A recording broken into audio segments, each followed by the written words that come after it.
أكبر الله أكبر ولله الحمد.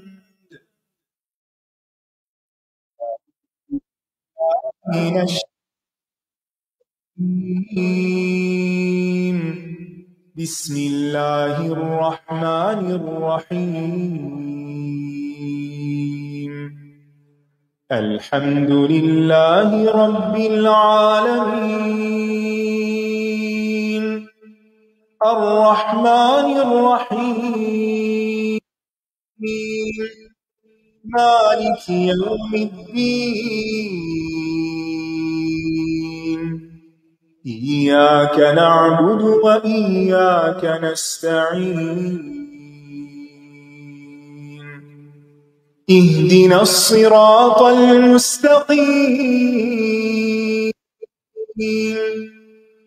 صراط الذين أنعمت عليهم غير المغضوب عليهم ولا الضالين.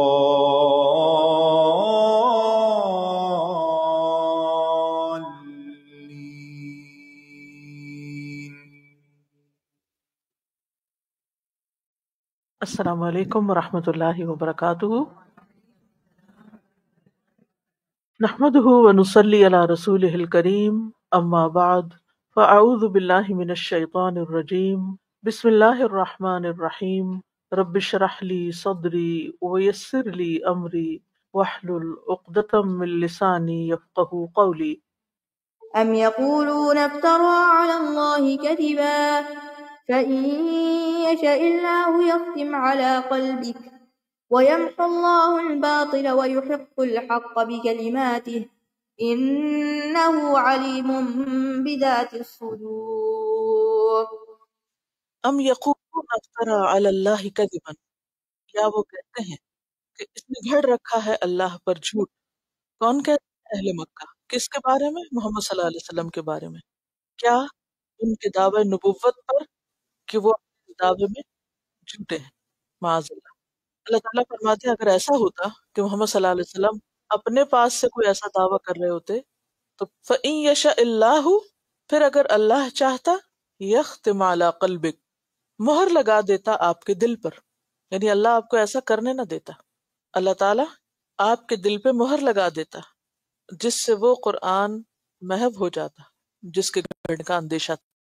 یعنی آپ نے اپنی نبوت ساری تو کیا، اس کے کسی ایک حصے میں بھی کوئی بات گھڑ کے اپنی طرف سے پیش نہیں کی. وما ينطق عن الهوى ان هو الا وحی یوحی. اگر آپ ایسا کرتے تو کیا ہوتا؟ جیسا کہ قرآن پاک میں ایک جگہ پر آتا ہے وَلَوْ تَقَوَّلَ عَلَيْنَا بَعْدَ الْأَقَاوِيلِ لَأَخَذْنَا مِنْهُ بِالْيَمِينِ ثُمَّ لَقَطَعْنَا مِنْهُ الْوَتِينَ فَمَا مِنْكُمْ مِنْ أَحَدٍ عَنْهُ حَاجِزِينَ. کہ اگر آپ ہمارے اوپر بعض باتیں گھڑ کے بتاتے، یعنی اللہ کی طرف منسوب کرتے جو اللہ نے کہی نہیں، تو ہم آپ کا دائیں ہاتھ پکڑ لیتے.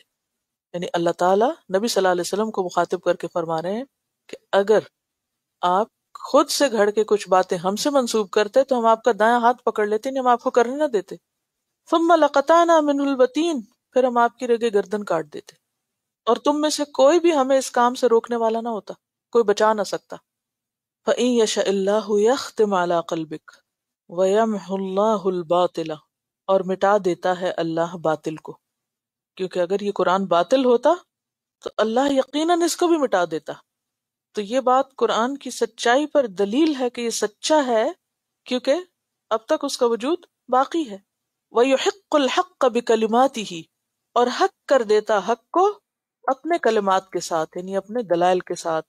إِنَّهُ عَلِيمٌ بِذَاتِ الصُّدُورِ، بے شک وہ خوب جانتا ہے سینوں کے بھید.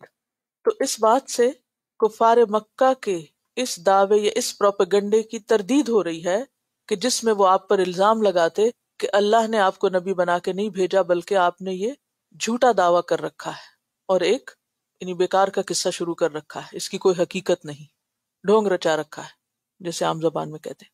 لیکن اللہ تعالیٰ فرماتے ہیں اگر ایسی کوئی بات ہوتی تو اللہ ایسا کرنے نہ دیتا. وهو الذي يقبل التوبة عن عباده ويعفو عن السيئات ويعلم ما تفعلون. وَهُوَ الَّذِي يَقْبَلُ التَّوْبَةَ عَنْ عِبَادِهِ، اور وہ اللہ ہے وہ ذات جو توبہ قبول کرتا ہے اپنے بندوں سے، کیونکہ ہم انسان ہیں نا، خطا کار ہیں۔ اب پیچھے جو گزری بات کے جو نیکی کرتا ہے اس کو اور نیکیوں کا موقع ملتا ہے، اور جو برائی کرتا ہے اس سے پہلے بھی چھن جاتے ہیں، تو پھر انسان کو کیا ہوتا ہے؟ ایک پریشانی لگ جاتی ہے نا، ایک مایوسی بھی آنے لگتی ہے کہ پھر ہمارا کیا بنے گا۔ تو اس پر راستہ کھولا گیا، کس کا؟ توبہ کا۔ غلطی انسان سے ہوتی ہے، لیکن انسان کیا کرے؟ اس غلطی سے باز آ جائے۔ توبہ کیا ہوتی ہے؟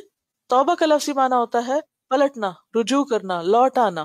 اور اسلامی اصطلاح میں توبہ کیا ہے؟ گناہ سے اطاعت کی طرف لوٹ آنا، ٹھیک ہے؟ وَهُوَ الَّذِي يَقْبَلُ التَّوْبَةَ عَنْ عِبَادِهِ، وہ اللہ ہی ہے جو اپنے بندوں کی توبہ قبول کر لیتا ہے۔ اب دیکھیں کہ انسانوں کے حق میں ہم سے غلطی ہو جائے تو وہ کیا کرتے ہیں؟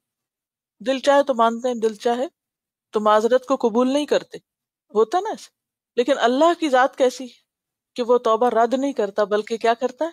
قبول کر لیتا ہے۔ جو توبہ کرتا ہے اس کی توبہ کو وہ مان لیتا ہے کہ ٹھیک ہے تم پلٹتے ہو، واپس آ جاؤ، اور اس پر اللہ تعالیٰ خوش ہوتا ہے۔ کتنا؟ جیسے اونٹنی جو صحرا میں کھونے کے بعد واپس پلٹے۔ تو بندہ مومن اس بھولی ہوئی اونٹنی کی طرح ہے جو سیدھے راستے پہ آتا ہے، تو اللہ تعالیٰ اس کے واپس آنے پر اس طرح خوش ہوتے ہیں جیسے اس اونٹنی کا مالک۔ اللہ اپنے بندوں کی توبہ سے بہت خوش ہوتے ہیں۔ وَهُوَ الَّذِي يَقْبَلُ التَّوْبَةَ عَنْ عِبَادِهِ، وہ اللہ ہے جو اپنے بندوں سے توبہ قبول کر لیتا ہے، مان جاتا ہے اللہ۔ اللہ کو منانا مشکل نہیں۔ اور توبہ کی کتنی شرائط ہیں؟ 5۔ نمبر 1، اخلاص، کہ توبہ کس کے لیے ہو؟ اللہ ہی کے لیے۔ بندوں کے ڈر سے کوئی کام نہ چھوڑا جائے کہ ہائے لوگ کیا کہیں گے، بلکہ اللہ کی رضا کے لیے گناہ چھوڑ کر انسان نیکی کے راستے پہ آ جائے، نافرمانی چھوڑ کر اطاعت کرنے لگے، یہ توبہ ہوتی ہے۔ تو وہ اللہ ہی کے لیے ہو، اخلاص۔ نمبر 2، ندامت، شرمندگی ہو، گناہ پر خوش نہ ہو انسان۔ یعنی توبہ کب قبول ہوتی ہے؟ جب انسان گناہ پہ شرمندہ ہو، نادم ہو، حسرت زدہ ہو کہ میرے سے کیوں ہوا، مجھے نہیں کرنا چاہیے، پشیمانی ہو اس کو، بے چینی ہو اس کو کہ غلط ہو گیا، اسے قرار نہ آئے، چین نہ آئے۔ تیسری چیز، گناہ چھوڑ دینا۔ اگر کوئی نافرمانی کا کام کر رہا ہے تو اسے چھوڑ دے، اور اگر کوئی زیادتی کر رہا ہے کسی کو تو اس کو چھوڑ دے، یعنی بندوں کے حق میں۔ چوتھی چیز، اس بات کا پکا ارادہ کہ اب نہیں کرے گا، آئندہ نہ کرنے کا عہد۔ اور پانچویں چیز، توبہ کے وقت کے اندر توبہ کرنا۔ اور وقت کے اندر توبہ سے کیا مراد ہے؟ موت سے پہلے یا پھر سورج کے مغرب سے طلوع ہونے کے پہلے۔ تو اللہ اپنے بندوں کی ایسی توبہ قبول کر لیتا ہے۔ جیسے سورۃ آل عمران میں بھی آتا ہے نا 135 میں، وَمَن يَغْفِرُ الذُّنُوبَ إِلَّا اللَّهُ، کون ہے جو بخشے گناہوں کو مگر اللہ ہی۔ اور اللہ تعالیٰ خود فرماتے کہ توبہ کرو، یا ایھا الذین آمنوا توبوا الی اللہ توبۃ نصوحا عسیٰ ربکم ان یکفر عنکم سیئاتکم۔ سورۃ النساء 110 میں آتا ہے وَمَن يَعْمَلْ سُوءًا أَوْ يَظْلِمْ نَفْسَهُ ثُمَّ يَسْتَغْفِرِ اللَّهَ يَجِدِ اللَّهَ غَفُورًا رَحِيمًا۔ سورۃ توبہ 104 میں آتا ہے أَلَمْ يَعْلَمُوا أَنَّ اللَّهَ هُوَ يَقْبَلُ التَّوْبَةَ عَنْ عِبَادِهِ، کیا ان کو پتہ نہیں ہے کہ اللہ اپنے بندوں سے توبہ قبول کر لیتا ہے، وَيَأْخُذُ الصَّدَقَاتِ، اور صدقات قبول کرتا ہے، وَأَنَّ اللَّهَ هُوَ التَّوَّابُ الرَّحِيمُ، اور بے شک اللہ تعالیٰ وہی توبہ قبول کرنے والا مہربان ہے۔ وَيَعْفُو عَنِ السَّيِّئَاتِ، اور وہ درگزر کر دیتا ہے بہت سی برائیوں سے۔ تو توبہ ہے ان گناہوں سے جن پر انسان معافی مانگتا ہے، اور کئی گناہ ایسے ہیں کہ کرنے کے بعد بندے کو یہ بھی نہیں پتا ہوتا وہ گناہ کر رہا ہے۔ ایسے میں اللہ تعالیٰ کیا کرتے ہیں؟ جو بندہ توبہ کرنے کا عادی ہو یا توبہ کرنا چاہتا ہو تو اللہ تعالیٰ اس کی ان برائیوں سے بھی اس توبہ کی برکت میں تجاوز کرتا ہے جو اس نے بھول چوک کے کی، اور اس کو احساس بھی نہیں ہو کہ وہ غلط کر چکا ہے۔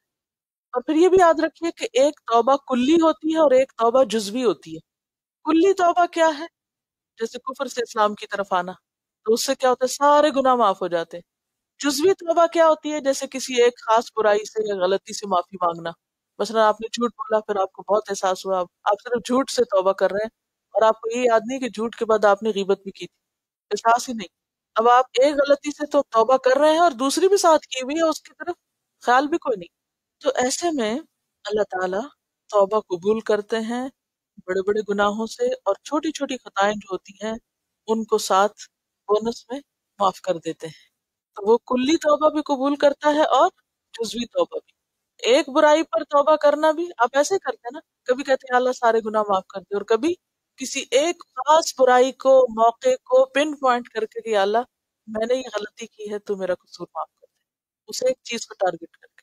وَيَعْفُو عَنِ السَّيِّئَاتِ وَيَعْلَمُ مَا تَفْعَلُونَ، اور وہ جانتا ہے جو بھی تم کرتے ہو، کر کے توبہ کرتے ہو یا نہیں اس کو سب پتا ہے. کیونکہ کتنی غلطیاں ایسی ہوتی ہیں کہ جو ہم کر رہے ہوتے ہیں اور ہم توبہ بھی نہیں کر رہے ہوتے. فرمائے کہ اس کو سب پتا ہے. ويستجيب الذين آمنوا وعملوا الصالحات ويزيدهم من فضله والكافرون لهم عذاب شديد. وَيَسْتَجِيبُ الَّذِينَ آمَنُوا وَعَمِلُوا الصَّالِحَاتِ، اور وہ دعا قبول کرتا ہے ان لوگوں سے جو ایمان لائے اور نیک کام کیے. اور نہ صرف دعا بلکہ نیک عمل. یستجیبو کا لفظی معنی ہوتا ہے کسی کی پکار کا جواب دینا، جواب دینا. تو یہاں پر صرف دعاؤں کی قبولیت ہی نہیں بلکہ جو بھی نیکی کے کام انسان خاص طور پر استغفار کرتا ہے یا صدقہ خیرات کرتا ہے یا اور بھی، تو اللہ تعالیٰ ان نیکیوں کو بھی قبول کرتا ہے. کیونکہ انسان نیکی کر کے کیا کہتا ہے، ربنا تقبل منا. تو جو ایمان لا کر اچھے کام کرتے ہیں ان کے اچھے کاموں کو وہ قبول کر لیتا ہے. ایک طرف کیا فرمایا، یقبل التوبہ، اور دوسری طرف یستجیب، گناہوں کی معافی بھی اور ادھر سے نیک کاموں کے اوپر بھی دعائیں قبول کرنا کہ ربنا تقبل منا. وَيَزِيدُهُم مِّن فَضْلِهِ، اور زیادہ دیتا ہے ان کو اپنے فضل سے، مزید بھی دیتا ہے. یعنی صرف اتنا نہیں کرتا کہ وہ گناہ معاف کر دیتا ہے اور نیک عمل قبول کر لیتا ہے، بلکہ وہ اور زیادہ اپنے فضل سے دیتا ہے. کیا دیتا ہے؟ نیکی کی توفیق، نیکی کے مواقع اور اچھے کاموں کی توفیق. آپ دیکھیں کہ یقبل التوبہ میں تھا نا، ایک تو توبہ اور دوسرا یعفو عن السیئات تھا. تو یہاں اسی طرح یستجیب الذین آمنوا وعملوا الصالحات، اور پھر ویزیدہم من فضلہ والکافرون لہم عذاب شدید، اور کافر لوگ ان کے لیے تو ہے عذاب شدید، سخت. کون؟ جو ڈٹائی سے غلط کام کرے، جو کلی یا جزوی توبہ نہ کرے، اللہ کی بات نہ مانے. ہر طرح کا کفر شامل ہو جاتا ہے اس میں. ولو بسط الله الرزق لعباده لبغوا في الأرض ولكن ينزل بقدر ما يشاء إنه بعباده خبير بصير. ولو بسط اللہ الرزق لعباده، اور اگر وسیع کر دیتا اللہ رزق کو اپنے بندوں کے لیے، لبغوا فی الارض، البتہ وہ بغاوت کر دیتے زمین میں، سرکشی کر دیتے. اب عام طور پر یہ ہوتا ہے نا کہ جب انسان کے اوپر رزق کی تنگی ہوتی ہے وہ استغفار کرتا ہے، کوئی ضرورت ہوتی ہے وہ دعائیں مانگتا ہے، لیکن کیا ہوتا ہے کہ ایک اندازے سے ہی اس کو ملتا ہے، اس سے آگے نہیں ملتا. پھر انسان سوچتا ہے کہ شاید اللہ تعالیٰ ناراض ہے مجھ سے، شاید میری تو کوئی نیکی بھی قبول نہیں ہوتی. کیونکہ جب انسان پہ کوئی تکلیف گزرتی ہے نا، کوئی مشکل حالات ہوتے ہیں، تو شیطان فوراً پہنچ جاتا ہے کام کرنے، وہ وسوسے ڈالتا ہے. دیکھو تم اتنی توبہ کرتے ہو، تم اتنی نیکیاں کرتے ہو، اتنی خیرات کرتے ہو، مگر تمہارے حالات تو ٹھیک ہو کے نہیں دیتے. تو بات یہ ہے کہ دنیا میں حالات کا ٹھیک ہونا یا نہ ہونا یہ اللہ کی اپنی مرضی سے اور اس کے اپنے فیصلے ہیں، اور اس کے پیچھے ایک حکمت ہے. اور وہ کیا ہے کہ اگر اللہ تعالیٰ دنیا میں ہی سب کو دے دیتا اور سب کچھ دے دیتا اور خوب خوب دے دیتا تو نتیجہ کیا نکلتا؟ بغوا فی الارض، زمین میں بغاوت پھیل جاتی، سرکشی، ایک طوفان بدتمیزی برپا ہو جاتی. کیونکہ عموماً دولت کی کثرت انسان کو کیا بناتی ہے؟ سرکش بناتی. اور آگے آپ پڑھیں گے کہ اللہ تعالیٰ نے جو فرق رکھے ہیں نا مال و دولت میں، کسی کو زیادہ دے کسی کو کم، اس کی وجہ کیا ہے کہ بعض کو بعض کے لیے مسخر کرے، دنیا کے نظام چلے، دنیا میں کام ہو سکے. ابن عباس کہتے ہیں لبغوا فی الارض کا معنی کہ انسان ایک مکان کے بعد دوسرا، اور ایک سواری کے بعد نئی سواری، اور ایک لباس کے بعد نئے لباس کی طلب کرتا. بغو کا لفظ بغی سے میں بغی چاہنے کے لیے بھی آتا ہے، یعنی اس کی جو حرص ہے اور اس کی جو خواہش ہے اور تمنا ہے وہ کہیں جا کے نہیں رکتی. اور اب آپ دیکھیں کہ بہت سے ایسے لوگ جن کو اللہ نے دیا ہوتا ہے، ان کے اندر یہ ابن عباس کے قول کے مطابق ایک کے بعد ایک چیز بدلتے رہتے ہیں. یہی عادت پائی جاتی ہے. وہ بجائے اس کے کہ اپنے مال کو کسی خیر بھلائی اور تعمیری کاموں میں خرچ کریں، عموماً عیش و عشرت میں خرچ کرتے ہیں.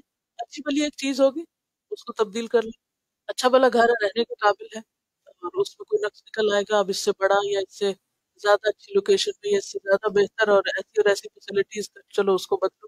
اب سارا وقت ساری انرجی اس پہ لگ رہی.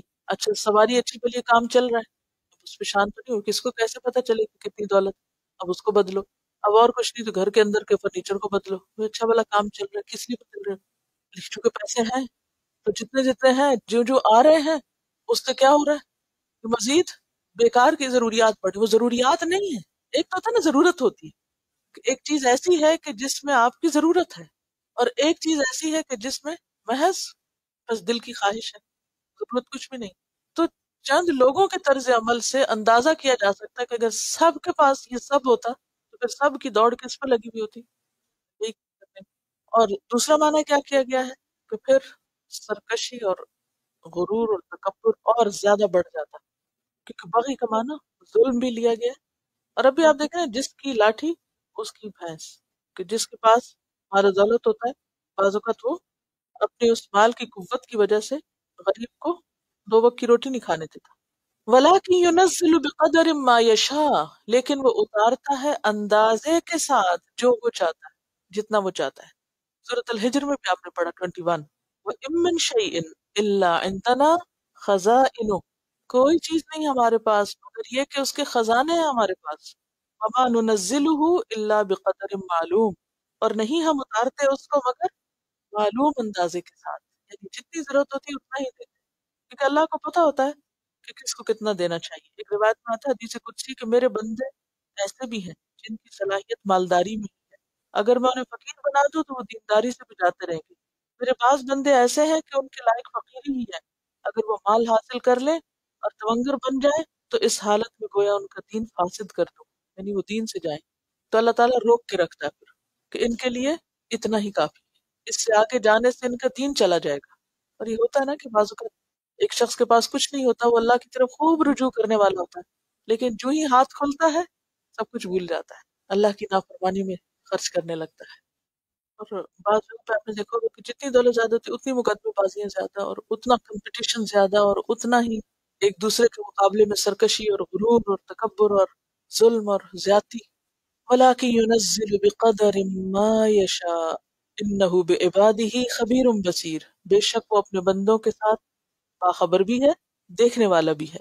وهو الذي ينزل الغيث من بعد ما قنطوا وينشر رحمته وهو الولي الحميد. ومن آياته خلق السماوات والأرض وما بث فيهما من دابة وهو على جمعهم إذا يشاء قدير. وَهُوَ الَّذِي يُنَزِّلُ الْغَيْثَ، اور وہ اللہ اتارتا ہے بارش کو. غیث کون سی بارش ہوتی ہے؟ جو خشک سالی کے بعد ہو. من بعد ما قنطوا، اس کے بعد کہ وہ مایوس ہو گئے تھے. کس سے؟ بارش اترنے سے. اب نہیں بارش ہوتی، وہ سیزن ہی گزر گیا. وَيَنشُرُ رَحْمَتَهُ، اور وہ پھیلاتا ہے اپنی رحمت. کون سی رحمت؟ بارش کے ذریعے، پانی کے ذریعے. کہاں کہاں پھیلاتا ہے؟ بارش ہوتی ہے تو کہاں کہاں جاتی ہے؟ پہاڑوں پہ، درختوں پہ، انسانوں پہ، چرند پرند، ہر چیز متاثر ہوتی، سب تک پہنچتی. اب دیکھیے کہ کہیں اگر زمین سے پانی نکلتا ہے نا تو وہ ایک محدود جگہ پر ہوتا ہے، لیکن بارش کا پانی جب آتا ہے ہر چیز سیراب ہوتی ہے. اس کی طرف یہاں اشارہ ہے. وَيَنشُرُ رَحْمَتَهُ، پھیلا دیتا ہے اپنی رحمت. ہوا صاف ہو جاتی ہے، فضا نکھر جاتی ہے، آسمان کا رنگ نکھرتا ہے، زمین کھل جاتی ہے، انسان خوش ہو جاتے ہیں، ہر طرف ایک خوشی کا عالم ہوتا ہے. اور درخت کے چاروں طرف ہر پتے کو اور ہر ٹہنی اور ہر ایک کو اکولی سب کچھ مل جاتا ہے. ہم اگر خود پانی دیں تو کسی سے بھی زیادہ چلا جاتا ہے، کسی پہ کم چلا جاتا ہے، کہیں تک پہنچتا نہیں ہے. وَهُوَ الْوَلِيُّ الْحَمِيدُ، اور وہ مددگار ہے، تعریف والا ہے، سراہا ہوا ہے. حمید بمانا محمود، یعنی اللہ سبحانہ و تعالیٰ کی جو رحمتیں ہیں یہ ایسی ہیں کہ اگر کسی کے دل میں تھوڑی سی بھی شکر گزاری ہو تو وہ ضرور اس کی تعریف کرے. لیکن اگر بندے نہ بھی تعریف کریں تو بھی وہ آپ سے آپ تعریف والا ہے. لیکن نا کچھ خوبیاں ایسی ہوتی ہیں نا جو آپ کو بتانی پڑتی ہیں، اچھا اس چیز میں یہ خوبی ہے، یہ فائدہ، لیکن اللہ کی قدرت کی نشانی اور خاص طور پر بارش ایک ایسی رحمت ہے اس کی کہ جس سے کوئی بھی بے خبر نہیں رہتا، چاہے آپ اندر بھی بیٹھے نا تو آپ کو محسوس ہو جاتا ہے کہ بارش ہو رہی ہے، نہیں تو موسم بدل گیا. تو اس کی ایسی رحمتیں ہیں اور ایسی نشانیاں ہیں کہ جو خود سے خود نظر آ رہی ہیں، جو اپنا آپ منوا رہی ہیں، تو وہ ہے ہی تعریف کے قابل. وہ من آیات ہی، اور اس کی نشانیوں میں سے ہے کیا؟ خلق السماوات والارض، پیدائش آسمانوں اور زمین کی، یہ اللہ کی نشانی. وما بث، اور جو بھی اس نے پھیلا دیے. بثہ کا لفظی معنی ہوتا ہے بکھیرنا، پھیلانا، جیسے خاک کا اڑنا، اس کے لیے بھی لفظ آتا ہے. اسی طرح غم سے بے قرار ہونا، راز افشا کر دینا. حضرت یعقوب علیہ السلام نے کہا تھا نا انما اشکو بثی و حزنی، تو وہ بس غم کے لیے ہے. میں اپنا غم اور اپنا دکھ جو ہے وہ اللہ کے سامنے بیان کرتا ہوں. کیوں؟ اس لیے کہ غم اور دکھ ظاہر ہو کے رہتا ہے، پھیل جاتا ہے نا، آپ کے چہرے پہ پھیل جاتا ہے، آپ کی باتوں میں، آپ کی ہر چیز سے نظر آنے لگتا ہے. تو بسنے کا لفظی معنی کیا ہوتا ہے؟ پھیلنا، بکھرنا. وما بث فیہما من دابۃ، اور جو بھی اس نے پھیلا دیے، بکھیر دیے ان دونوں میں جاندار. دابہ حرکت کرنے والے جانور کے لیے آتا ہے نا، جو اپنی مرضی سے حرکت کر سکے، ہر جانور کے لیے. وَهُوَ عَلَى جَمْعِهِمْ إِذَا يَشَاءُ قَدِيرٌ، اور وہ ان کے جمع کرنے پر، یعنی حشر کے دن حساب کتاب کے لیے، اذا یشاء، جب وہ چاہے گا، قدیر، قادر ہے. تو اللہ نے آسمان و زمین پیدا کیے اور ان دونوں میں جاندار پیدا کی، اور ایک وقت آئے گا کہ وہ ان سارے پھیلائے ہوئے، بکھیرے ہوئے جانوروں کو، جانداروں کو، مخلوق کو کیا کرے گا؟ واپس سمیٹ لے گا، اکٹھا کر لے گا. شیطان جو ہے اس کی کوئی پاور نہیں ہے، وہ تو اپنی کوشش بس کر رہا ہے. اور چونکہ اسے آزادی ملی اور ہمیں بھی آزادی ملی، وہ اپنی کوشش کر رہا ہے اور ہم اس کی کوششوں سے مروب ہیں، متاثر ہیں، انفلوئنسڈ ہیں. کیونکہ ہر انسان کے اندر خیر بھی اور شر بھی.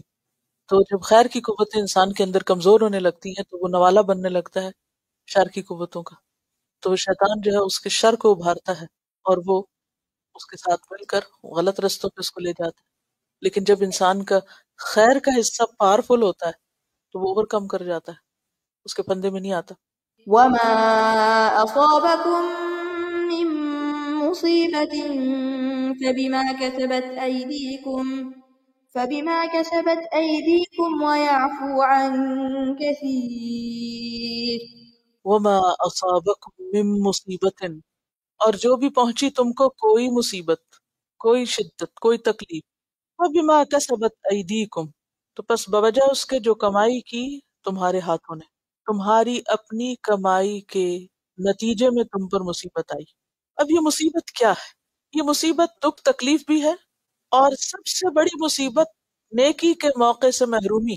یہ اسی معنی میں ہے جیسے پیچھے آپ نے پڑھا کہ جو نیکی کماتا ہے اللہ تعالیٰ اس کی نیکی میں اور اضافہ کر دیتے ہیں اور موقع اس کو دے دیتے ہیں. اسی طرح جب کوئی نیکی کا موقع ہاتھ سے جاتا ہے یا کسی نعمت سے محرومی ہوتی ہے تو اس کے پیچھے بھی انسان کا اپنا ہی قصور ہوتا ہے. اب مثلا عموماً جب ہم بیمار ہوتے ہیں تو کس کا قصور ہوتا ہے؟ ہمارا اپنا قصور ہوتا ہے، کہیں نہ کہیں کوئی زیادتی کی ہوتی ہے اپنے ساتھ. اسی طرح کوئی نعمت انسان کو ملنے والی ہوتی ہے، اس سے وہ محروم ہو جاتا ہے، کسی نیکی کے کام سے رک جاتا ہے، روک لیا جاتا ہے، یا گناہ پر گناہ کرتا چلا جاتا ہے، یا گناہ اس کو برے نہیں لگتے. تو یہ کیا ہے؟ دراصل وہی فلسفہ، فَبِمَا كَسَبَتْ أَيْدِيكُمْ، یہ اسی وجہ سے ہے جو تمہارے اپنے ہاتھوں کی کمائی. کیونکہ پھر انسان جب ایک برائی کرتا ہے نا، پھر اس کا برائی میں دل لگنے لگتا ہے، پھر وہ برائی پہ راضی ہونے لگتا ہے، پھر کیا ہوتا ہے؟ اور کرتا ہے اور کرتا ہے. اور خاص طور پر اگر پکڑنا ہو، بعض اوقات ایسا ہوتا ہے نا انسان ایک غلط کام کرتے اس کی فوراً پکڑ ہوتی ہے، ہم کہتے ہیں یہ کیوں پکڑ ہو گئی، لیکن اس میں بھی اللہ کی ایک رحمت ہوتی ہے کہ وہ ہمیں وہی روکنا چاہتا ہے. لیکن بعض اوقات انسان اس بات کو سمجھتا نہیں. تو جو بھی کوئی مصیبت آتی ہے وہ تمہارے اپنے گناہوں کی وجہ سے آتی ہے. وَيَعْفُو عَنْ كَثِيرٍ، اور بہت سی چیزوں سے تو وہ درگزر کر جاتا ہے. یہ بہت سی برائیاں، خطائیں، کمزوریاں ایسی ہیں کہ جس پر اللہ پکڑ سکتا ہے لیکن نہیں پکڑ، چھوڑ دیتا ہے. کیونکہ اگر پکڑنا شروع کر دے تو پھر کیا ہو؟ وَلَوْ يُؤَاخِذُ اللَّهُ النَّاسَ بِمَا كَسَبُوا مَا تَرَكَ عَلَى ظَهْرِهَا مِن دَابَّةٍ. اصل بات یہ ہے کہ ہم اس بات کو ریئلائز نہیں کرتے، مانتے نہیں، ورنہ حقیقت یہ ہے کہ انسان جب برا کرتا ہے تو اس کا نتیجہ برا ہوتا ہے. یعنی برائی برا ہی اثر چھوڑتی. یہ الگ بات ہے کہ ہم اپنے آپ کو بھلوا دیں، ریئلائز نہ کریں. جیسے سورۃ النساء میں بھی آتا ہے نا 123 وَمَن يَعْمَلْ سُوءًا يُجْزَ بِهِ. اور اس کی مثال تاریخ میں بھی ہمیں ملتی ہے. سورۃ النساء 160 میں آتا ہے فَبِظُلْمٍ مِّنَ الَّذِينَ هَادُوا حَرَّمْنَا عَلَيْهِمْ طَيِّبَاتٍ أُحِلَّتْ لَهُمْ. بس بوجہ ظلم کے ان لوگوں کے جو یہودی ہوئے، ان پر ہم نے حرام کر دی بعض پاکیزہ چیزیں جو ان کے لیے حلال کی گئی تھی، اصلاً حلال تھی، جائز تھی، کھا سکتے تھے، لیکن ان کی زیادتیوں کی وجہ سے ان کی شریعت میں وہ چیزیں حرام کر دی گئی، روک دیا گیا، فائدہ اٹھانے سے محروم کر دیے گئے. تو اسی طرح بعض اوقات انسان ایسے غلط کام کرتا ہے کہ جس کی وجہ سے اس کو کسی نیکی کے کام سے روک دیا جاتا ہے، مواقع چھین لیے جاتے ہیں، یا پھر کوئی خیر جو اس تک آنی ہوتی ہے وہ روک لی جاتی ہے. کیونکہ پیچھے ہم یہ بھی پڑھ چکے نا کہ جو شکر ادا کرے گا لَإِن شَكَرْتُمْ لَأَزِيدَنَّكُمْ وَلَإِن كَفَرْتُمْ إِنَّ عَذَابِي لَشَدِيدٌ. شکر گزار رہو گے تو میں اور زیادہ نعمت دیتا جاؤں گا، اور اگر تم نے ناقدری کی، ناشکری کی، تو میری سزا بھی بہت سخت ہے.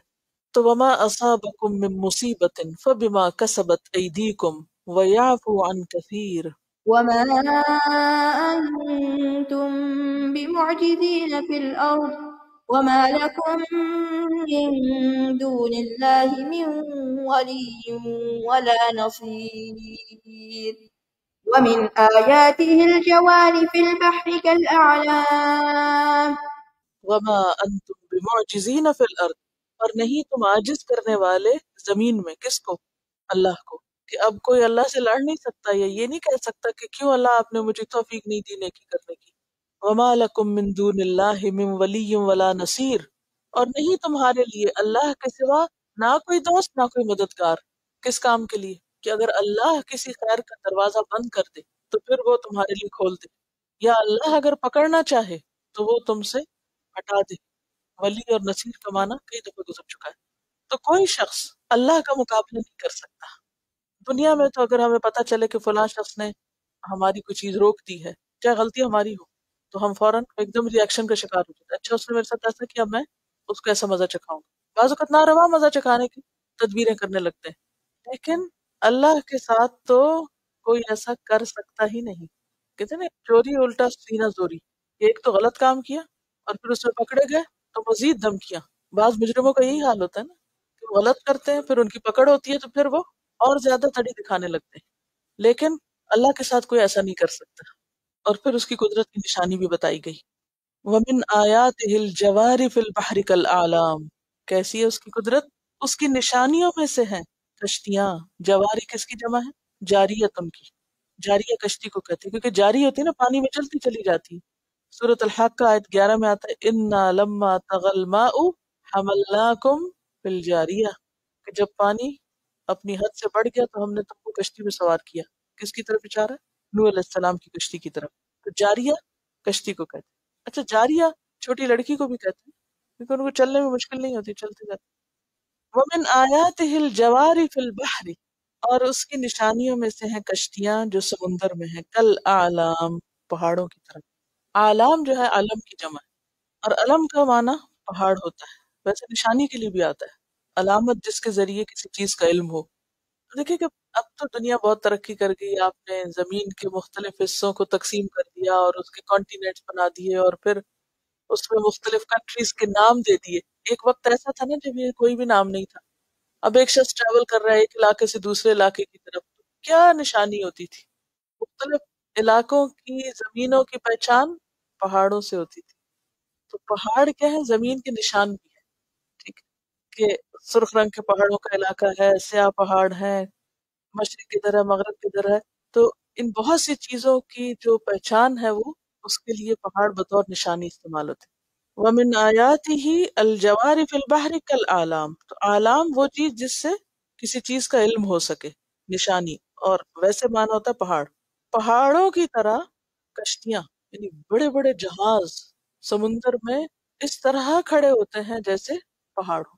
خاص طور پر جو بادبان ہوتے ہیں یا ان کی جو شکلیں ہوتی ہیں تو وہ ملتی تھی. کبھی آپ نے دیکھا ہوگا بہت سی کشتیاں کسی ساحل پہ لگ کے ساتھ ساتھ کھڑی ہوں تو ان کی اگر آپ شیپ ذرا سی ذہن میں لائیں تو وہ منظر کیسا ہوتا ہے؟ جیسے پہاڑوں کی چوٹیاں اٹھی ہوئی ہوں، ٹھیک ہے نا، شیپ اسی طرح ہوتی ہے جیسے پہاڑوں کی چوٹیوں کی ہوتی ہے۔ اور پھر اگر یہ بحری بیڑے کی شکل میں سارے اکٹھے چل رہے ہوں تو اس صورت میں بھی ایسے لگے گا جیسے کوئی ماؤنٹین رینج ہو۔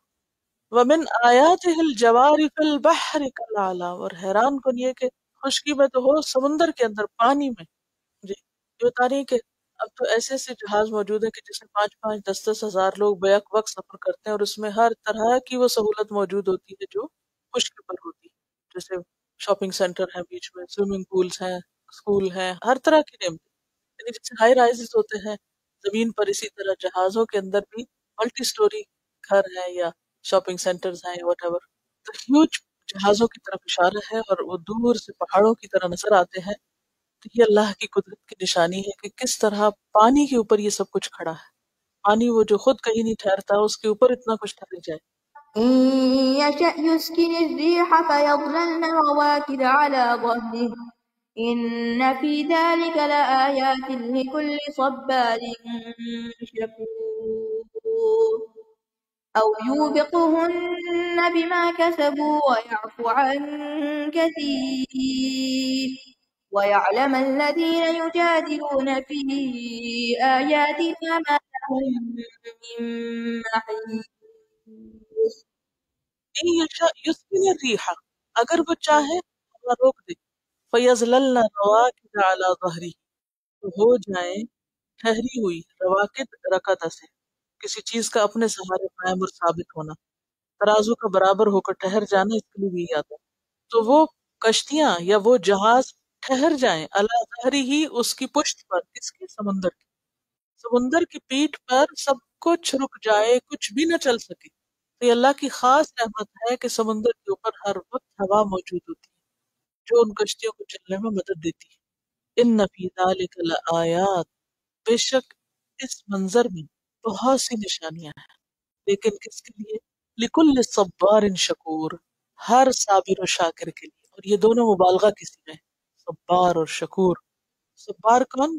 جو بہت صبر کرے، تحمل کرنے والا، اپنے نفس کو قابو میں رکھنے والا، اچھے برے حالات میں اللہ کی بندگی پہ قائم رہنے والا، اور شکور بہت احسان ماننے والا، جو تکلیف میں بھی نعمتوں پر نظر رکھے، تکلیف کی حالت میں بھی کیا کرے؟ جو ملا ہے اس پہ نظر رکھے۔ ایسا دل جس کو نصیب ہو کہ جو صبر میں بھی تھما رہے اور جو خوشی میں بھی قرار میں رہے، اس دل کو یہ توفیق نصیب ہوتی ہے کہ وہ پھر اللہ کی قدرت کی نشانیوں میں غور کرے۔ جس کے اندر صبر نہیں، شکر نہیں، اس کے لیے غور و فکر بھی کوئی نہیں۔ وائے؟ کیوں؟ اب دیکھیں کہ مختلف طرح کی طبیعتیں ہوتی ہیں نا، کچھ لوگ چھوٹی چھوٹی بات پر آپے سے باہر ہو جاتے ہیں۔ اب کیا ہوتا ہے، جو شخص بات بات پہ آپے سے باہر ہوتا ہے وہ ہر وقت جلتا رہتا ہے، کڑتا رہتا ہے، غصے کا شکار ہوتا ہے۔ اب اس کی ساری انرجی کہاں کنورٹ ہو گئی؟ غصے میں۔ اچھا، پھر کچھ لوگ ایسے ہوتے ہیں کہ جو چھوٹی سی خوشی ملے تو آپے سے باہر ہو جاتے ہیں، پھول جاتے ہیں، اور پھر ان کی عقل کام کرنا چھوڑ دیتی۔ اب کیا ہے کہ یہ جو جذباتی کیفیات ہیں، یہ جذباتی کیفیات کا شکار رہنا جو ہے، اس سے انسان سے کیا چھن جاتا ہے؟ غور و فکر کی صلاحیت، اللہ کی نشانیوں سے سبق لینے کی صلاحیت نہیں رہتی۔ کیوں کہا گیا کہ نشانیاں تو ہیں، لیکن کس کے لیے؟ لکل صبار شکور۔ اور پھر یہ بھی ہے کہ زندگی میں اونچ نیچ تو آتی رہتی ہے، صبح کچھ ہے، دوپہر کچھ ہے، شام کچھ ہے، ایک دن کچھ ہے، اگلے دن کچھ ہے، کچھ بھی کسی چیز کو استقرار نہیں۔ اب ایسے میں اگر انسان ہر وقت الجھا ہی رہے تو قدرت کی نشانیوں پہ کون غور کرے؟ نہیں کر سکتا۔ پھر آپ یہ بھی دیکھیے کہ سمندر کے سفر میں انسان کو خشکی کی نسبت زیادہ جھٹکوں کا سامنا کرنا پڑتا ہے، اور سمندر میں زیادہ مواقع ہوتے ہیں غور و فکر کے بھی، کیونکہ مسلسل جہاز ہل رہا ہے، حرکت کر رہا ہے، کہیں رف سی ہو گیا ہے، کہیں طوفان آ رہا ہے، کہیں کچھ ہو رہا ہے۔ تو اس میں اگر انسان صبر نہ کرے اور شکر نہ کرے تو کچھ بھی سبق نہیں لے سکتا۔ تو یہ دو صفات جو ہیں، ان کا ہونا بندے کے اندر بہت ضروری ہے، اور بندہ مومن کی شان یہ ہے کہ وہ تکلیف کے وقت صبر کرتا ہے اور خوشی کے وقت شکر کرتا ہے، اور یہ چیز مومن کے سوا کسی کو نصیب نہیں ہوتی، اور جس کو یہ نصیب ہوتی ہے پھر اس کے دل کے اندر اللہ ایک نور بھر دیتا ہے، اور اس کو ایسا غور و فکر اور ایسی صلاحیت بخشتا ہے کہ پھر اس کو وہ نظر آتا ہے جو دوسرے لوگوں کو نظر نہیں آتا۔ او یوبقہن، یا وہ ان کو ہلاک کر دے، کن کو؟ ان کشتیوں کو، ڈبو دے۔ او بقا کا معنی ہوتا ہے ہلاک کرنا یا ہلاک ہونا۔ او بقا کون سا باب ہے؟ افعال۔ باب افعال میں کون کون سا معنی ہوتا ہے؟ ایک بارگی کرنے کا، متعدی کا بھی۔ ٹھیک ہے، تو اب او بقا ہلاک ہونے کے لیے بھی آتا ہے اور ہلاک کرنے کے لیے بھی آتا ہے۔ ہلاک کر دے، اور اسی سے پیچھے موبقہ آپ پڑھ چکے، چلنا لو موبقہ ہلاکت کی جگہ، قید خانہ، ایسے مقام پہ پہنچنا جہاں آگے پیچھے ہلاکت ہی ہلاکت نظر آئے، اس کو موبق کہا جاتا ہے۔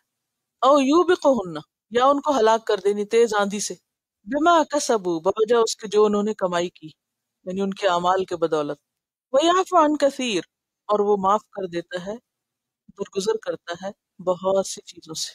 یعنی ان جہازوں پر بندے جو کچھ اللہ کی نافرمانیوں کے کام کر رہے ہوتے ہیں، اللہ چاہے تو انہیں پکڑ کے وہیں ڈبو دے، سب ختم کر دے، لیکن وہ درگزر کرتا ہے اور معاف کرتا جاتا ہے۔ وَيَعْلَمَ الَّذِينَ، اور جان لیں وہ لوگ، یجادلون فی آیاتنا، جو جھگڑتے ہیں ہماری آیات میں، ما لہم من محیص، نہیں ان کے لیے کوئی پناہ لینے کی جگہ۔ یعنی ایسی کشتیوں پر، ایسے مقامات پر جو لوگ بیٹھ کر اللہ کے خلاف باتیں کرتے ہیں، آخرت کا انکار کرتے ہیں، اللہ کے احکامات کو نہیں مانتے، ان کو دیر اینڈ دین سمجھ آ جائے کہ جب اللہ پکڑتا ہے تو کوئی بھی ریسکیو ٹیم آپ کو نجات نہیں دلا سکتی، کوئی بھی چھڑا کے نہیں لے جا سکتا۔ وَيَعْلَمَ الَّذِينَ، اور جان لیں وہ لوگ جو ہماری آیتوں میں جھگڑے کرتے ہیں، بحثیں کرتے ہیں، کہ ان کو اب کوئی بھی چھڑا نہیں سکتا، کیونکہ اللہ نہیں چھڑانا چاہتا، اللہ نے ان کو پکڑ لیا ہے۔ تو اس میں بہت بڑی نشانی ہے ہر اس شخص کے لیے جو واقعی سبق لینا چاہے۔ فما أوتيتم من شيء فمتاع الحياة الدنيا وما عند الله خير وأبقى للذين آمنوا وعلى ربهم يتوكلون۔ فما اوتیتم من شیء، فما بس جو بھی، اوتیتم تم دیے گئے ہو، من شیء چیز میں سے، یعنی کوئی بھی چیز دنیا کی، فمتاع الحیات الدنیا تو دنیا کی زندگی کا سامان ہے، اور متاع کہتے ہیں تھوڑے فائدے کو۔ فمتاع الحیات الدنیا تو دنیاوی زندگی کا فائدہ ہے، یعنی تھوڑا سا، چند دن کی چیز ہے۔ وما عند اللہ، اور جو اللہ کے پاس ہے، خیر بہتر ہے، وابقا اور زیادہ باقی رہنے والا، لیکن وہ کس کے لیے ہے؟ للذین آمنوا، ان لوگوں کے لیے جو ایمان لائیں، وعلی ربہم یتوکلون، اور اپنے رب پر وہ توکل کرتے ہیں۔ یہاں پر دنیا کی زندگی کی حقیقت بتائی جا رہی ہے کہ دنیا کی زندگی عارضی ہے، اور اس عارضی زندگی میں انسان کو جو کچھ بھی ملا ہے، خواہ وہ بظاہر کتنا بھی زیادہ یا بڑا کیوں نہ نظر آتا ہو، خواہ وہ قارون کا خزانہ ہی کیوں نہ ہو، وہ بہت ہی حقیر ہے، بہت ہی تھوڑا ہے، اور خصوصاً آخرت کے مقابلے میں اتنا ہی جیسے سمندر کے مقابلے میں ایک قطرہ پانی۔ اس کے برعکس جو کچھ اللہ کے پاس ہے، یعنی انسان کے اچھے کاموں کی بہترین جزا کے طور پر، وہ زیادہ بہتر ہے، اور اس لیے بھی بہتر ہے کہ وہ زیادہ باقی رہنے والا ہے۔ بہتری جو ہے اس میں، وہ اس کی کوانٹٹی کے اعتبار سے بھی، کوالٹی کے اعتبار سے بھی، اور پھر بقا کے اعتبار سے کہ زیادہ باقی رہنے والا ہے، جو کبھی ختم نہ ہوگا۔ تو اس سے پتہ یہ چلتا ہے کہ انسان کو اس کے مقابلے میں جو جلد ختم ہو جانے والا ہے، اس کے لیے بھرپور کوشش کرنی چاہیے جو ہمیشہ باقی رہنے والا ہے۔ جیسا کہ ایک اور جگہ پر بھی آتا ہے، المال والبنون زینت الحیات الدنیا والباقیات الصالحات خیر عند ربک ثوابا وخیر املا، کہ مال اور بیٹے دنیا کی زندگی کی رونق ہے۔ المال والبنون زینت الحیات الدنیا، اور باقی رہنے والی چیزیں کیا ہیں؟ والباقیات الصالحات، نیکیاں ہیں۔ تو وما عند اللہ، اللہ کے پاس کیا ہے جو باقی رہنے والا ہے، یعنی انسان کی نیکیاں، اور نیکیوں پر اس کو جو اجر ملنے والا ہے، خیر و ابقا للذین آمنوا۔ اس کے لیے شرط ہے کہ انسان کے نیک اعمال کے ساتھ ایمان بھی ہو، کیونکہ اگر ایمان نہیں ہوگا تو بڑے بڑے نیکی کے کام، اچھے کام، انسانوں کی بھلائی کے کام اس کو فائدہ نہ دیں گے۔ اور پھر یہاں ایمان کے ساتھ ایک اور صفت کا بھی ذکر کیا گیا، اور وہ کیا ہے؟ وَعَلَىٰ رَبِّهِمْ يَتَوَكَّلُونَ، وہ جو اپنے رب پر توکل کرتے ہیں، بھروسہ کرتے ہیں۔ ایمان کے بعد یہاں توکل کی اہمیت بتائی جا رہی ہے، کیونکہ جب تک انسان اللہ پر بھروسہ نہیں کرتا، اعتماد نہیں کرتا، اپنے معاملات اللہ کے سپرد نہیں کرتا، تو اس کے لیے نیکی پر استقامت اختیار کرنا اور جمع رہنا مشکل ہوتا ہے۔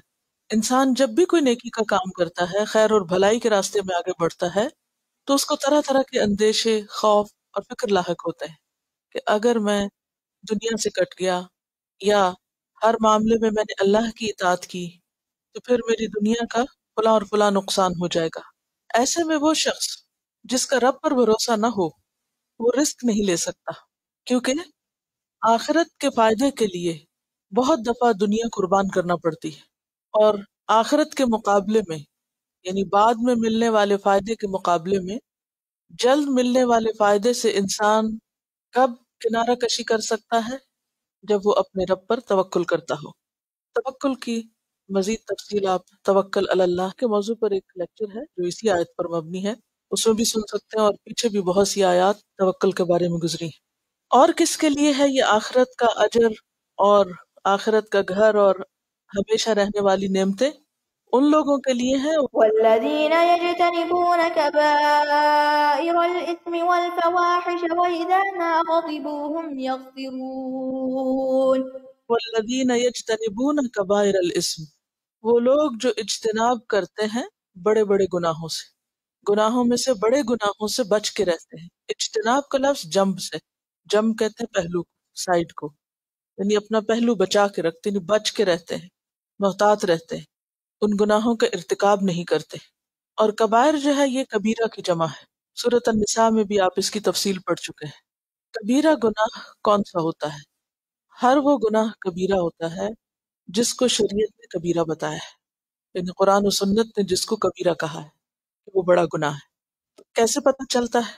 اس کی وضاحت کس سے ہوتی ہے؟ یا تو کسی آیت کے ذریعے پتہ چلے یا پھر احادیث سے جو تفصیلات ہمیں پتہ چلتی ہیں۔ بعض گناہوں کو براہ راست کبیرہ نہیں کہا گیا لیکن وہ بھی کبیرہ شمار ہوتے ہیں۔ ان کی علامت کیا ہے؟ کہ اس پر مثلاً حد جاری کی گئی ہو، یعنی ایسا گناہ جس کی حد بتائی گئی ہو، یا جس پر کسی عذاب کی وعید ہو، یا جس کام کے کرنے پر لعنت آئی ہو، یعنی فلاں کام کرنے والے پر اللہ کی لعنت۔ اسی طرح جس کام پر اللہ کا غضب نازل ہوتا ہو، اللہ کی ناراضگی لازم آتی ہو، یہ سارے کام کبیرہ کے زمرے میں آتے ہیں۔ اس پر کتابیں بھی لکھی گئی ہیں جن میں لسٹ بنائی گئی ہے کہ کون کون سے گناہ کبیرہ ہیں، اور پھر ان پر دلائل بھی دیے گئے ہیں۔ ایک مشہور کتاب امام ذہبی کی ہے کتاب الکبائر، اس کے علاوہ بھی ہیں، مختصر بھی ہیں، تفصیلی بھی ہیں۔ اور اسم کہتے ہیں گناہ کو۔ گناہ کیا ہوتا ہے؟ ہر وہ کام جو نیک اعمال میں تاخیر کا باعث ہو یا جس سے انسان ثواب سے محروم ہو جائے۔ آثمہ اس اونٹنی کو کہتے ہیں جو تیز چل سکتی ہے لیکن جان بوجھ کر آہستہ چلے، سستی کرے۔ تو وہ شخص جو جان بوجھ کر سستی کے مارے یا کوتاہی اور غفلت کی وجہ سے اللہ کی اطاعت سے پیچھے رہے۔ تو کوئی بھی ایسا کام کرنا کہ جس کی وجہ سے انسان نیک کام میں تاخیر کر دے، اسے وقت پر نہ کرے، تو وہ کام گناہ شمار ہوتے ہیں جو انسان کو نیکیوں سے محروم کریں۔ کل ہم نے پڑھا تھا نا کہ من کان یرید حرث الآخرۃ نزد لہ فی حرثہ، تو جو شخص آخرت کا اجر چاہتا ہے تو اللہ تعالیٰ اس کو نیکی کی اور توفیق دیتا ہے، لیکن جو شخص اپنی آخرت کی طرف سے غافل ہو جاتا ہے تو اس کے لیے پھر کیا ہوتا ہے؟ وہ توفیق چھن جاتی ہے اور پھر وہ ایک گناہ کے بعد دوسرے میں ملوث ہوتا چلا جاتا ہے۔ تو والذین یجتنبون کبائر الاسم، وہ لوگ جو بڑے بڑے گناہوں سے اجتناب کرتے ہیں، والفواحش، اور فواحش سے۔ فواحش جو ہے یہ فاحشت ان کی جمع ہے، اور فاحشہ عام طور پر ان برائیوں کو کہتے ہیں، یعنی فحش میں یا فاحشہ میں یا فحشاء میں، فواحش میں وہ برائیاں آتی ہیں جو شہوت اور خواہش نفس کے راستے سے ابھرے۔ ہر وہ غلط کام جو انسان کی قوت شہوانیہ سے متعلق ہو، جس میں زنا، لواطت، جانوروں سے برا فعل کرنا، محرمات سے نکاح کرنا، حالانکہ وہ نکاح ہے لیکن وہ بھی زنا ہے، بدترین قسم کا۔ اسی طرح نگاہ کی حفاظت نہ کرنا، ان چیزوں کی طرف دیکھنا جن کو دیکھنا شریعت نے حرام قرار دیا۔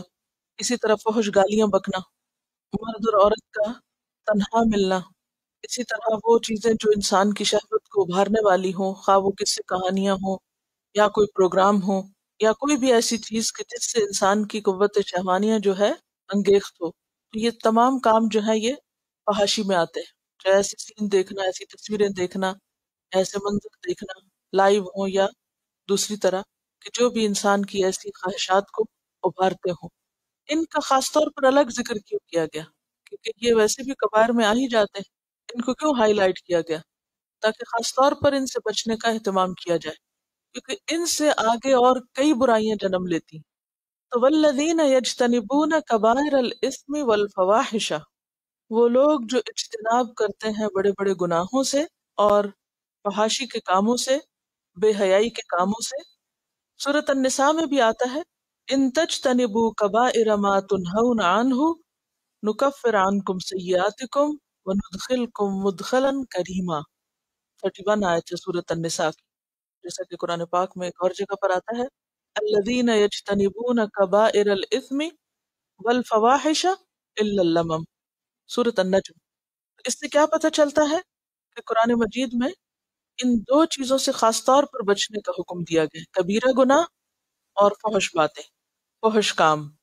اور ان دو کے ساتھ ایک تیسری چیز کا ذکر بھی کیا گیا ہے، کیونکہ وہ تیسری چیز بھی انسان کے لیے بہت سی برائیوں کے راستے کھولتی ہے، اور وہ ہے غیظ و غضب، غصہ، جس کی وجہ سے انسان نیکیوں سے محروم بھی ہوتا ہے اور برائیوں میں جا پڑتا ہے۔ وَإِذَا مَا غَضِبُوا هُمْ يَغْفِرُونَ، اور جب وہ غضبناک ہوتے ہیں تو بخش دیتے ہیں، معاف کر دیتے ہیں۔ غضب کیا چیز ہے؟ حدیث میں آتا ہے کہ غضب یا غصہ ایک چنگاری ہے، آگ کا انگارہ ہے جو شیطان انسان کے دل میں ڈالتا ہے، جس سے انسان بھڑک اٹھتا ہے۔ یعنی غصہ دراصل ایک آگ ہے جو شیطان انسان کے دل میں لگاتا ہے، اور آپ دیکھیں کہ جو چیز دل میں لگ جائے پھر وہ کہاں کہاں تک نہیں پہنچے گی۔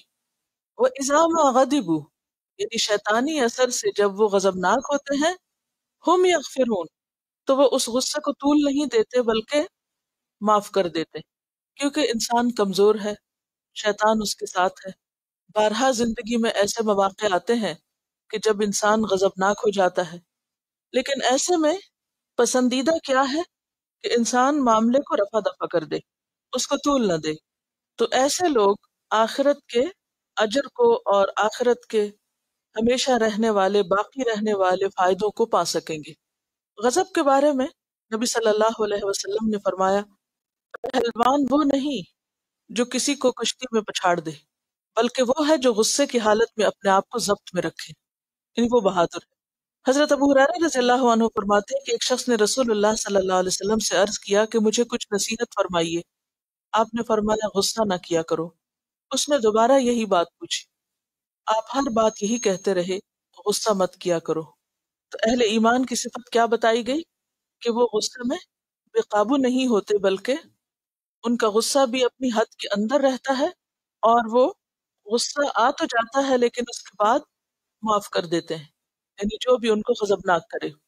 اور غصے کو معاف کرنے کے لیے کیا ضروری ہوتا ہے کہ انسان کے اندر برداشت کا مادہ ہو، یعنی انسان سہنا جانتا ہو، کیونکہ انسان بیرونی اثرات کو تو کنٹرول نہیں کر سکتا۔ جو چیزیں آپ کو غصہ دلاتی ہیں وہ تو اپنی جگہ ہوں گی، لیکن آپ کا کام کیا ہے کہ آپ اس کو سہ جائیں، برداشت کر جائیں۔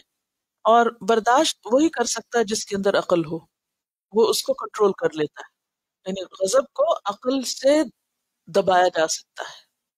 اور اگر انسان عقل کا دامن ہاتھ سے چھوڑ دے تو پھر وہ ایسی ایسی حرکتیں کر جاتا ہے کہ جس پر بعض اوقات پوری زندگی نادم ہوتا ہے۔ اسی لیے کسی عقل مند نے کہا تھا کہ غصہ وہ کرتا ہے جسے اپنے نفع نقصان کا اندیشہ نہیں۔ یہ غصہ اس شخص کے لیے فائدہ مند ہے جس کے پاس کھونے کے لیے کچھ نہیں، ورنہ غصے کی وجہ سے انسان اپنا سب کچھ کھو دیتا ہے، اپنی عزت کھو دیتا ہے، اپنا وقار کھو دیتا ہے، اپنا مقام کھو دیتا ہے، محبت اور قدر کھو دیتا ہے۔ جب انسان ناروا طریقے سے اس کا اظہار کرتا ہے۔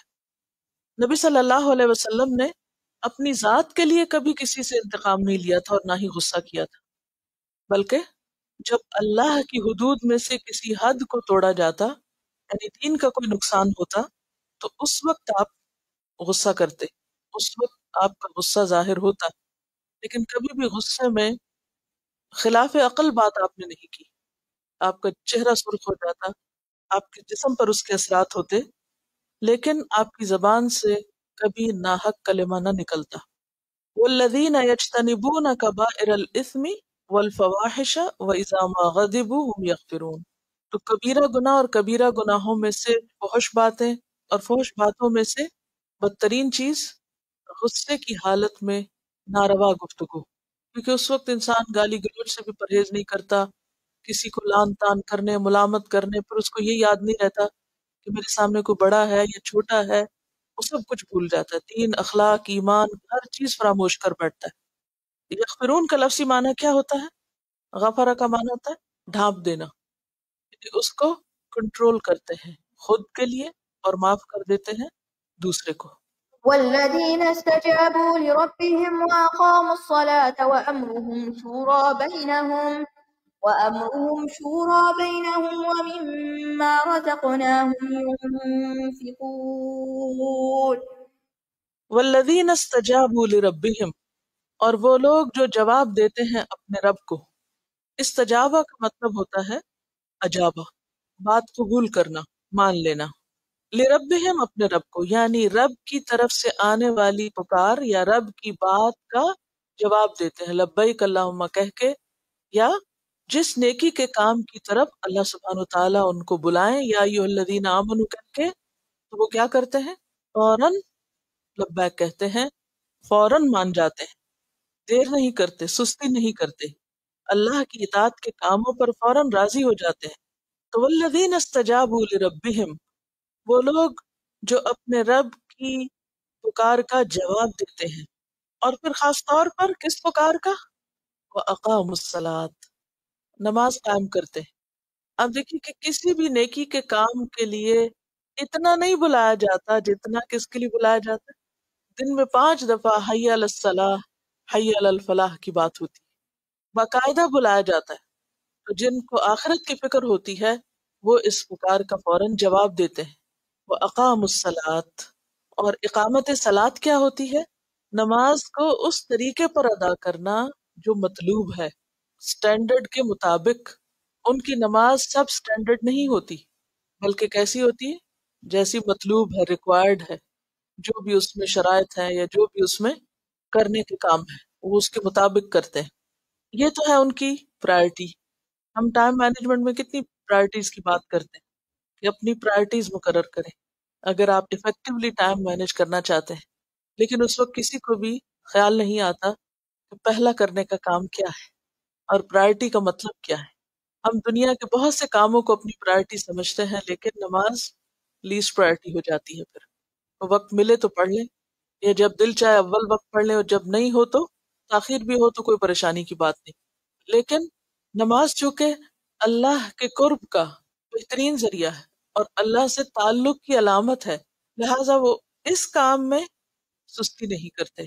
وَأَمْرُهُمْ شُورَى بَيْنَهُمْ، اور جہاں تک ان کے اجتماعی معاملات ہیں اس میں وہ آپس کے مشورے سے معاملات طے کرتے ہیں۔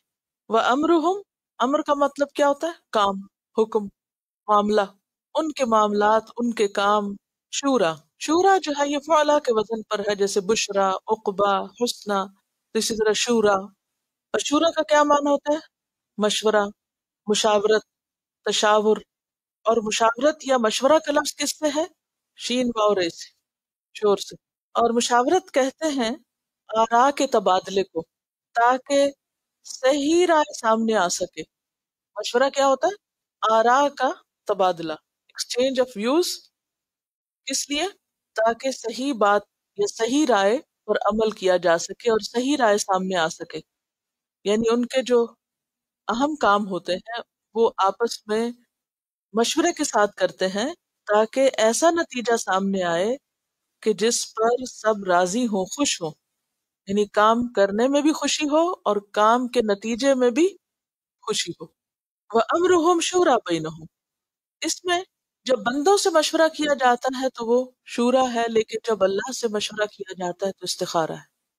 استخارہ اللہ تعالیٰ سے مشورے کا نام ہے، اور خیر مانگنے کا اور مشاورت اہل ایمان کے ساتھ یا جو بھی کسی معاملے سے متعلق لوگ ہوتے ہیں ان کے ساتھ مل کر کام کرنا۔ ٹیم ورک کے لیے مشاورت بے حد ضروری ہے۔ کوئی بھی کام جس سے بہت سے لوگوں کا مستقبل وابستہ ہو، اسے کسی بھی ایک شخص کی مرضی کے مطابق نہیں چلایا جا سکتا، اور نہ ہی پھر اس میں کوئی خیر ہوتی ہے۔ یعنی جس کام کے مفاد کا تعلق بہت سے لوگوں سے ہو، اس میں صاحب معاملہ لوگوں سے یا صاحب الرائے لوگوں سے مشورہ کرنا چاہیے۔ ایسے موقع پر اگر کوئی شخص صرف اپنی رائے سے فیصلہ کر دے تو اس سے معاملات میں بگاڑ آتا ہے۔ تو جو مشترک معاملات ہیں ان میں منمانی کرنا دراصل دوسروں کا حق مارنا ہے۔ مثلاً ایک گھر ہے تو ایک خاندان کے لوگ جو ہیں وہ مل جل کر رہتے ہیں، اگر اس میں صرف ایک ہی شخص اپنی مرضی سے سب کام کرتا چلا جائے تو اس سے کیا ہوگا کہ ہو سکتا ہے کہ اس کے فیصلے اس طرح ہوں جس میں وہ اپنی سہولت یا اپنے فائدے کو تو دیکھے لیکن باقی گھر والوں کو نہ پوچھے، تو اس میں کبھی اہل خانہ کے درمیان، اس خاندان کے درمیان خوشی نہیں ہو سکتی، باہم اعتماد نہیں ہو سکتا۔ اسی طرح جہاں بھی لوگ مل جل کر کام کریں، ٹیم ورک، اور ذاتی کاموں کے لیے تو اکیلے بھی انسان کام کر لیتا ہے۔ مثلا اگر آپ کو اپنا گھر چلانا ہے یا آپ کو اپنی صفائی ستھرائی کرنی ہے یا کھانا پینا ہے یا سونا ہے تو اس میں تو آپ کو کسی سے مشورے کی اور کسی کو ساتھ ملانے کی ضرورت ہے۔ آپ اکیلے بھی اپنے لیے پکا بھی سکتے ہیں، کھا بھی سکتے ہیں، سو بھی سکتے ہیں، صفائی بھی اور جو بھی آپ کی ذاتی ضروریات ہیں پوری کر سکتے ہیں۔ لیکن جب آپ گھر سے نکلتے ہیں خاص طور پر اور کسی ایسے کام میں شریک ہوتے ہیں جو صرف آپ کا ذاتی کام نہیں، وہ ایک اجتماعی کام ہے، کوئی دینی کام ہے، کوئی ملکی، کوئی سیاسی، کوئی حکومت کی سطح پر، تو وہ کام پھر ایک شخص کی مرضی سے نہیں، بہت سے لوگوں کی اور جو متعلقہ لوگ ہیں ان کی مرضی کے ساتھ ہونے چاہیے۔ اس کا فائدہ یہ ہوتا ہے کہ اس کام میں ایک برکت ہوتی ہے، صحیح چیز سامنے آتی ہے، اور سب کے درمیان ہم آہنگی اور خوشی ہوتی ہے، یعنی کہ کام کرنا آسان ہو جاتا ہے۔ اور بڑے کاموں کے لیے زیادہ لوگوں کی ہمیشہ ضرورت ہوتی ہے، اور جس کام میں جتنے زیادہ لوگ شریک ہوں گے ان کو مشورے ہی کے ذریعے آرگنائز کیا جا سکتا ہے۔ جب ایک شخص اپنی مرضی کرتا ہے تو وہ ایک عقل استعمال ہو رہی ہوتی ہے، اور جب دو لوگ مل جاتے ہیں تو وہ دو عقلوں کا استعمال ہوتا ہے، اور ایک عقل کے مقابلے میں دو عقل جب جمع ہوتی ہیں تو نتیجہ مختلف ہوتا ہے۔ اور اگر تین ہو یا چار ہو تو کام کی مناسبت سے جتنے بھی لوگ اس میں رائے دیں تو اس میں بہتر صورت سامنے آتی ہے۔ اس میں آپ دیکھیے کہ مشورہ ہر ایک سے نہیں کیا جاتا، مشورہ انہی لوگوں سے کیا جاتا ہے جو لوگ صاحب معاملہ ہوں، جن سے متعلق وہ چیز ہو۔ جن سے وہ متعلق نہیں، ان سے اگر آپ مشورہ کریں گے بھی تو فائدہ کچھ نہیں۔ پھر اسی طرح اس معاملے میں بھی ہر فرد سے مشورہ بعض کا ضروری نہیں ہوتا، بلکہ جو اس خاص معاملے کی سمجھ بوجھ رکھتا ہو۔ حضرت عمر رضی اللہ تعالیٰ عنہ کے بارے میں آپ نے پڑھا ہوگا کہ ان کا جو طریقہ حکومت تھا وہ کیا تھا کہ انہوں نے 6 افراد پر مشتمل ایک کمیٹی بنا رکھی تھی جسے مجلس شورا کہا جاتا تھا، اور بہت سے معاملات وہاں پر ڈسکس ہوتے تھے۔ نبی صلی اللہ علیہ وسلم کے بارے میں آتا ہے کہ وہ سب لوگوں سے بڑھ کر مشورہ کرنے والے، یعنی سب سے زیادہ مشورہ کرنے والے انسان تھے، حالانکہ آپ اللہ کے رسول تھے، اور قرآن مجید میں آپ کو حکم دیا گیا وَشَاوِرْهُمْ فِي الْأَمْرِ، آپ ان سے مشورہ کریں اہم معاملوں میں، اور آپ مشورہ کیا کرتے تھے۔ اور آپ کے بعد خلفائے راشدین بھی آپ کے طریقے پر مشورے کے ساتھ حکومت کرتے تھے، اور حضرت عمر نے تو باقاعدہ نامزد کر دیے تھے افراد کہ جب بھی کوئی اہم کام ہوگا تو یہ مشاورتی کمیٹی جو ہے یہ مل کے فیصلہ کرے گی۔ اسی لیے ہم دیکھتے ہیں کہ جب قیصر و کسریٰ کے مقابلے کے لیے حضرت عمر نے سوچا کہ وہ خود وہاں پر جائیں تو حضرت علی جو اس کمیٹی کے رکن تھے انہوں نے کہا کہ یہ آپ کا جانا مناسب نہیں ہوگا، پھر حضرت علی ہی کی رائے پر عمل کیا گیا تھا۔ کون کون تھے اس کمیٹی میں لوگ؟ حضرت عثمان رضی اللہ تعالیٰ عنہ تھے، حضرت علی تھے، حضرت سعد بن نبی وقاص تھے، عبد الرحمن بن عوف تھے، طلحہ تھے، زبیر تھے۔ یہ 6 افراد تھے، عثمان، علی، طلحہ، زبیر، سعد اور عبد الرحمن بن عوف۔ یہ 6 وہ تھے جن کو جنت کی بشارت بھی دی گئی تھی اور سابقون الاولون میں سے، اور صاحب الرائے لوگ تھے، یعنی انتہائی سمجھدار لوگ تھے۔ تو جو بھی اس دور میں ملکی، سیاسی، جنگی، قانونی معاملات ہوتے تھے ان میں ان سے مشورہ کیا جاتا تھا۔ تو کسی بھی کام کو بہتر طریقے سے چلانے کے لیے ضروری ہوتا ہے کہ مشورہ کیا جائے، اور پھر مشورہ مذاق نہیں ہونا چاہیے۔ مشورہ کرنے کا مطلب یہ کہ جب ایک بات مشورے سے طے ہو جائے تو پھر اس پر عمل بھی ہو۔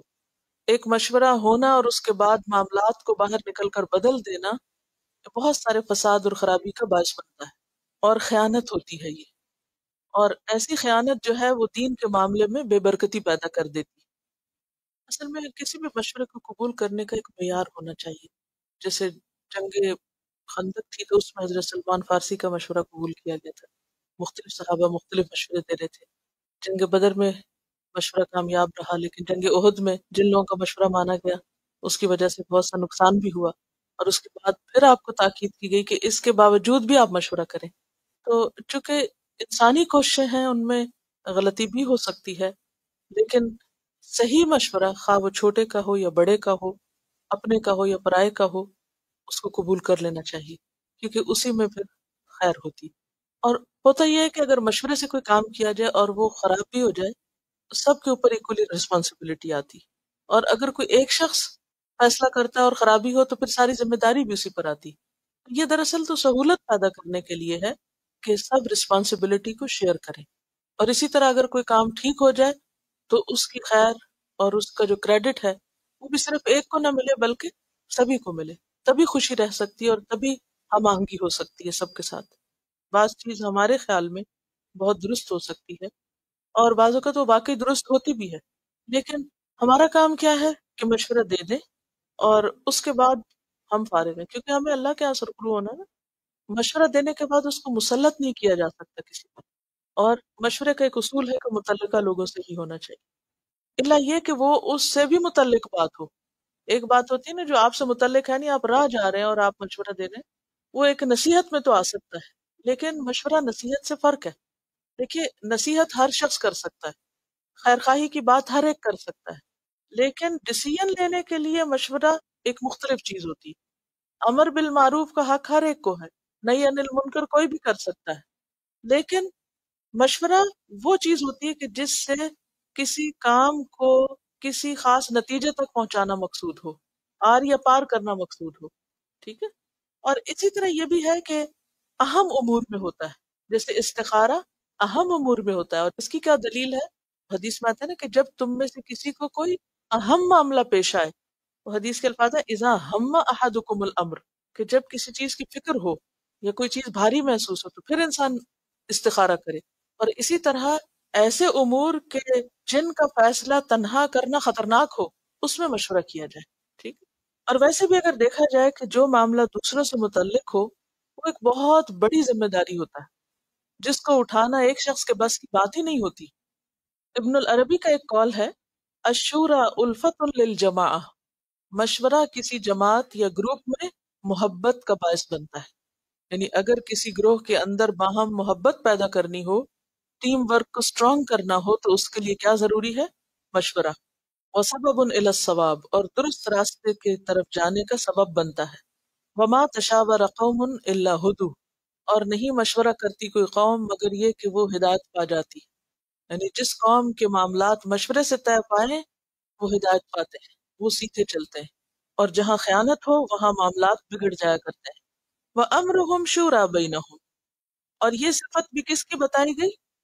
یہ کس کی بات ہو رہی ہے؟ جن کے لیے آخرت کا اجر ہے جو ہمیشہ باقی رہنے والا ہے، اور جو اللہ کے ہاں اجر کے امیدوار ہیں۔ تو یہ صفت بھی لازمی صفات میں سے ہے۔ وَمِمَّا رَزَقْنَاهُمْ يُنْفِقُونَ، اور اس میں سے جو رزق دیا ہم نے ان کو وہ خرچ کرتے ہیں۔ اب من جو ہے یہ تبعیض کا بھی ہو سکتا ہے، یعنی بعض حصہ، اور بیانیہ بھی ہو سکتا ہے، یعنی جو بھی ہم نے ان کو رزق دیا ہے وہ خرچ کرتے ہیں، تو کیا سارا ہی خرچ کر دیتے ہیں؟ ہم حسب ضرورت، بعض اوقات انسان کو کسی ایسی مصیبت سے واسطہ پڑتا ہے کہ جو کچھ اس کے پاس ہے اسے سارا خرچ کرنا پڑ جاتا ہے، یا کسی شخص کے پاس آمدنی اتنی قلیل ہے کہ جو وہ کما کے لاتا ہے وہ سارا ہی خرچ کرنا ہوتا ہے اس کو، تو وہ ایسا بھی کر سکتا ہے۔ اور عام حالات میں کیا حکم ہے کہ اعتدال کے ساتھ انسان خرچ کرے، اپنی ذات پر بھی کرے، اپنے متعلقین پر بھی کرے، اللہ کے راستے میں بھی کرے، لیکن حرام راستوں پر نہ کرے۔ آیت سے نہیں پتہ چلتا کہ کہاں خرچ کرتے ہیں، لیکن اہل ایمان اللہ کی اطاعت ہی کے کاموں میں خرچ کرتے ہیں اور پھر اسراف نہیں کرتے. والذین اذا انفقوا لم یسرفوا ولم یقتروا وکان بین ذلک قواما. تو ومما رزقناہم ینفقون. اب بات یہ ہے کہ یہ جتنی بھی صفات بتائی گئی ہیں اور آگے بھی کچھ ہیں، یہ انسان کے اندر کب پیدا ہوتی ہے اور کس کے اندر پیدا ہوتی ہے؟ اسی کے اندر جس کے اندر ایمان راسخ ہو، جو اللہ کا بندہ بن کر رہے. کیونکہ جب کسی کے اندر ایمان داخل ہوتا ہے نا، تو وہ اس کے اندر ایک انقلاب پیدا کر دیتا ہے، زبردست تبدیلی آتی ہے اس شخص کے اندر. یہ اتنی بڑی تبدیلی ہے جس کو موت اور زندگی سے کمپیئر کیا گیا ہے. افمن کان میتا فاحییناہ، کہ بھلا وہ شخص جو مردہ تھا پھر ہم نے اس کو زندگی بخشی. تو یہ ایمان کیا ہے؟ زندگی ہے.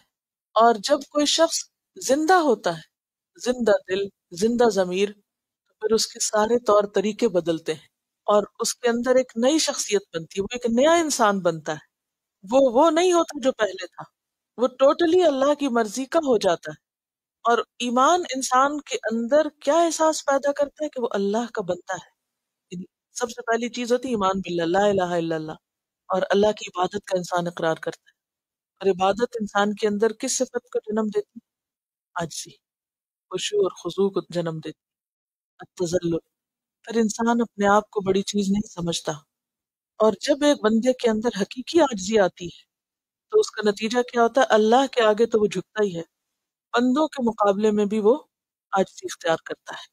اور جب عاجزی اختیار کرتا ہے تو اس صورت میں اس کے اندر کیا صفات پیدا ہوتی ہیں کہ غضبناک ہوتا ہے تو معاف کر دیتا ہے، اور اجتماعی معاملات مشورے کے ساتھ طے کرتا ہے، اور صرف اپنے لیے نہیں دوسروں کے لیے بھی اپنے رزق کو عام کرتا ہے. وَمِمَّا رَزَقْنَاهُمْ يُنْفِقُونَ. اور اسی چیز کا نام خیر خواہی ہے. خیر خواہی کسی صرف خیال کا نام نہیں ہے. انسان کہ میں لوگوں کے لیے بہت خیر خواہ ہوں اور عمل اس کا بالکل خلاف ہو ان کاموں کے جو یہاں لکھے ہوئے ہیں. جو خیر خواہ ہوتا ہے اس کی خوبیاں کچھ اور ہوتی ہیں. جس کے اندر عاجزی ہوتی ہے اس کی گفتگو مختلف ہوتی ہے. اور یہ سارے کام پھر ہمت کے کاموں میں سے ہیں، من عزم الامور ہے. اور پھر ایسے ہی لوگ دراصل جنت میں جانے والے ہیں. تو بنیادی طور پر یہ صفات جنتیوں کی صفات ہیں جن کا یہاں پر ذکر کیا جا رہا ہے. آج کے لیے اتنا ہی کافی ہے. وآخر دعوانا ان الحمد للہ رب العالمین. سبحانک اللہم و بحمدک، اشہد ان لا الہ الا انت، استغفرک و اتوب الیک. السلام علیکم ورحمۃ